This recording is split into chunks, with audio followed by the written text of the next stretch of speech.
todos los televidentes. Estamos llegando un poquito tarde a tu casa, pero esperemos que nos comprendas. Tenemos que hacer varias cosas aquí en estudio.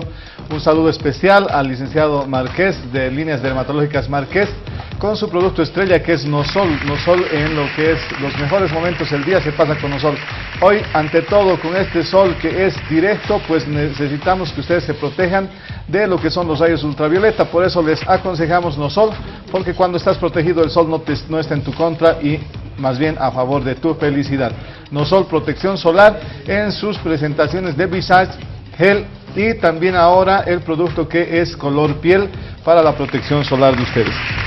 Quiero dar la bienvenida a quien nos acompaña y también conduce el programa, el doctor Ricardo Landívar. Doctor, buenas tardes. Muy buenas tardes, amigos televidentes. Muy buenas tardes, doctor Larrea. Estamos acá en Fides TV, desde su programa Médico en Casa.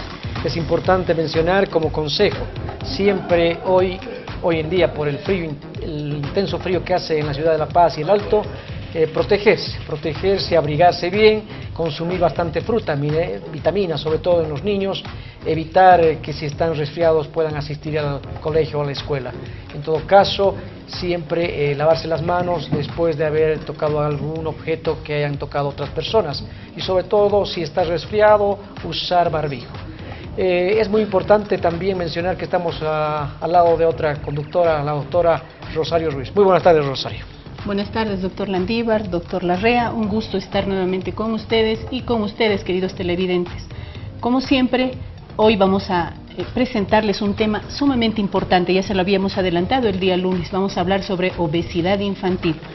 Nos gustaría mucho que participen del programa, ustedes ya conocen nuestras redes sociales, por Twitter, a Médico en Casa 01, por Facebook, Médico en Casa 2013, o directamente por el teléfono, el 216-7788.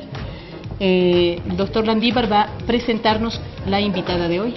Muy amable doctora Ruiz, estamos con una invitada especial. Ella es la doctora Sandra Siacar Bacarreza. Ella es endocrinóloga pediátrica e hizo sus estudios universitarios en la Universidad Nacional Autonómica de México, Hospital Infantil de México, Federico Gómez, México DF. En cuanto a sus membresías, miembro titular de la Sociedad Boliviana de Pediatría, miembro titular de la Sociedad Paceña de Pediatría, miembro titular de la Sociedad de Endocrinología, Metabolismo y Nutrición, filial La Paz, miembro de la Sociedad Mexicana de Nutrición y Endocrinología, miembro de la Sociedad Latinoamericana de Endocrinología Pediátrica. Actualmente trabaja en la Caja Nacional de Salud, Hospital Materno Infantil. Es médico, pediatra, endocrinólogo. Muy buenas tardes, doctora. Un gusto que esté con nosotros aquí en el programa Médico en Casa. Buenas tardes a todos, buenas tardes doctores y agradecido por la invitación para compartir un poquito de salud con todos. Hoy tenemos un tema muy importante y vamos a hablar sobre lo que es obesidad en los niños, obesidad infantil. Amigos televidentes, un tema actual. Gran parte de la salud pública se interesa actualmente por la obesidad en los niños en diversos países de Latinoamérica y también, por qué no decirlo, en países desarrollados como Estados Unidos y Europa. Es importante mencionar que la obesidad, hoy en día, un flagelo de los niños de la parte infantil, pues puede traer a consecuencia muchos problemas en el futuro. ¿Es así, doctor? Sí, pues evidentemente, como decía el doctor, la obesidad se ha vuelto ya en una epidemia global, ¿no? Es una enfermedad, no es un problema estético nada más, ¿no? Es una enfermedad que se ha vuelto en una epidemia que está lastimosamente dañando la salud de adultos, niños, adolescentes, ¿no? Y como decía, lastimosamente Bolivia no está exenta de este incremento en la incidencia de obesidad. Incluso se ha visto que Bolivia es uno de los países en los que la obesidad se ha incrementado en forma importante, ¿no? Es así que hasta el 2005 se veía que casi un 30% de los niños menores de 4 años ya tenían sobrepeso o obesidad, y esta incidencia, este porcentaje es mucho mayor en adolescentes. Doctora Siacar, ¿cuándo decimos que nuestro niño es obeso? ¿Qué características tiene? Bueno, evidentemente para denominar obesidad nosotros nos valemos de parámetros antropométricos, ¿no? Que son el peso y la talla. El peso y la talla son parámetros que un pediatra siempre toma en cuenta en un control de salud de un niño sano, ¿no? Entonces, existe un índice que es el índice de masa corporal y que es la relación del peso con la talla al cuadrado, y tenemos que si está por encima del percentil 95, porque existen curvas, entonces consideramos que es una obesidad, ¿no? Pero también en los valores de 85 a 95, según las tablas, también nos alertan sobre sobrepeso, y ya tenemos que tomar conductas, ¿no?, para evitar que ese niño llegue a obesidad. ¿Cómo una madre, pero físicamente, puede identificar si su hijo está o no obeso? ¿Qué características debe cumplir?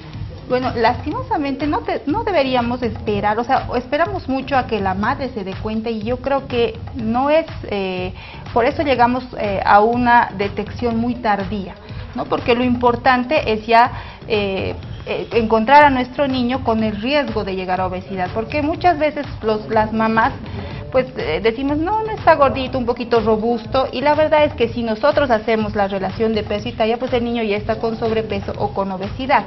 Pero bueno, ¿cuáles son los parámetros clínicos que llaman la atención en un niño con obesidad? Por ejemplo, un niño que está muy gordito puede empezar a tener a nivel del cuellito, puede tener una coloración un poquito más oscura, que es la acantosis, ¿no?, que se llama acantosis. Entonces a veces decimos está quemado por el sol, pero en realidad es una coloración que se debe a un aumento de la insulina, ¿no? Entonces ese ya es un dato alarmante, que ya es una obesidad importante. El aumento de la circunferencia de la cintura, ¿no? Entonces muchas veces los niños empiezan a crecerles la barriguita, ¿no? Son muy barrigoncitos, ¿no? Y esa grasita que se acumula en la cintura, en esa parte abdominal, realmente es la que nos provoca muchos problemas metabólicos, ¿no? Existen problemas ortopédicos, ¿no? Un niño que está gordito va a empezar a doblar sus piernitas, sobre todo si empieza a ser gordito muy pequeño, ¿no? Normalmente un niño que empieza a caminar tiene una tibia vara, es decir, sus piecitos están torciditos. Vamos, si podemos ver adelante en alguna fotito. Entonces empiezan a torcerse los piecitos, y pues pisan mal o tienen el pie plano, ¿no? Y si la obesidad persiste en estas edades, esto va a incrementarse, va a acentuarse, ¿no?, esta torsión de las extremidades. Entonces, como decía, a veces es bien importante que los niños vayan al control pediátrico, porque si esperamos a que los padres digan está gordito, probablemente ya es un niño con una obesidad importante. Algo que yo quería, hasta que nos pongan las imágenes del control central, algo que quería preguntarle, doctora. A veces los papás pecamos por el aspecto de decir, mi hijito está flaquito, y les comenzamos a dar suplementos nutritivos y los comenzamos a poner nosotros obesos. ¿Qué es lo recomendable para decirle al papá que no produzca esto, ¿no es cierto? Porque a veces el niño no quiere comer y los traen justamente a la consulta para eso, para darle suplementos, o ellos de por sí les comienzan a dar suplementos nutritivos. Bueno, es bien importante, ¿no?, mencionar, tal vez aquí sea el momento de mencionar que existen etapas importantes para el desarrollo de obesidad en la infancia, ¿no? Tenemos, más adelante, tenemos por ejemplo la etapa de la gestación, ¿no? Una madre que aumenta mucho en peso, tiene una diabetes gestacional, o se alimenta mal, tiene anemia y es mal llevada desde el embarazo, pues puede dar un niño puede dar un producto que tenga un peso bajo o un peso muy alto. Ese ya es un riesgo alto de obesidad, ¿no? Si ese niño con peso bajo lo sobrealimentamos, como decía el doctor, ¿no? Lo sobrealimentamos, le damos suplementos nutricionales y lo engordamos muy fácil, porque los niños normalmente, aquí tal vez en este ciclo, ¿no?, desde el embarazo, ¿no?, es un riesgo. Si este niño lo sobrealimentamos, entonces es probable que vamos a favorecer la aparición de obesidad. La lactancia materna es muy importante para prevenir la obesidad, ¿no? La lactancia materna está asociada a la administración de leptina, que nos va a condicionar una programación adecuada de saciedad, ¿no? Entonces es un factor protector el hecho de dar lactancia materna, ¿no? Entonces luego existe otra etapa, si vemos más adelante en la gráfica, en la anterior, perdón, un niño entre los 5 y los 6 años. Si ese niño de entre los 5 y los 6 años normalmente existe una ganancia normal de grasa, ¿ya?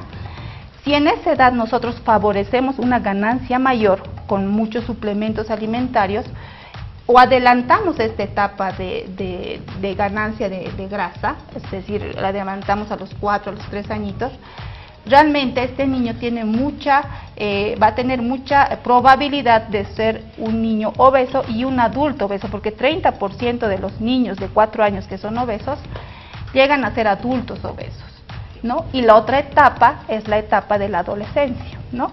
En la que existe un alto riesgo de incremento de la masa grasa, y esto asociado al sedentarismo, a los malos hábitos alimentarios, pues favorece mucho el que tengamos adolescentes obesos. Y el 80% de los adolescentes obesos van a ser adultos obesos. Es así, doctora Sandra Siacar. Estamos con el tema, amigos televidentes, obesidad en los niños. No se olviden llamar al 216-7788 para cualquier pregunta o interrogante que pueda tener la mamá o el papá que nos está viendo en este momento. Entre otros factores, no solamente la dieta puede causar la obesidad en los niños. ¿Qué otros factores importantes habría que mencionar sobre que provoquen un aumento de peso en el niño? Bueno, la causa de la obesidad es multifactorial, ¿no? Es decir, son miles de factores, ¿no? Existe el factor genético, evidentemente, ¿no? Existe el factor, la predisposición a tener obesidad, ¿no? Lastimosamente en ese campo no podemos modificar esta predisposición. Entonces existen muchos genes, se han aislado más de 250 genes que favorecen la acumulación de grasa en el organismo, ¿no? Que están involucrados en lo que es el ritmo de saciedad, de hambre, ¿no? Es decir, puede ser que algunas personas, por problemas genéticos que en realidad no se pueden modificar, tengan más hambre, más ansiedad por la comida, ¿no? Existen genes que favorecen la acumulación de grasa a nivel del abdomen, que favorecen la reproducción o la multiplicación de las células de grasa, que son los adipocitos, ¿no? Pero esta epidemia de obesidad se ha incrementado en estos 25 años, por lo tanto no es lo único, no es lo más importante. Realmente lo más importante son los factores ambientales, la alimentación y el sedentarismo probablemente, las conductas alimentarias malas que se han ido tomando, el consumir alimentos de snacks, bebidas endulzadas, ¿no?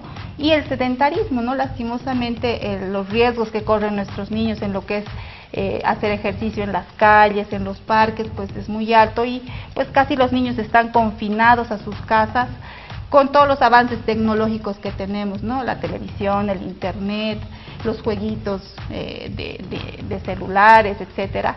Entonces el sedentarismo es otra cosa que favorece mucho esta aparición de la obesidad. Entre estos mismos factores, también los endocrinológicos, digamos el hipotiroidismo, en todo caso en un niño, puede ser una causa.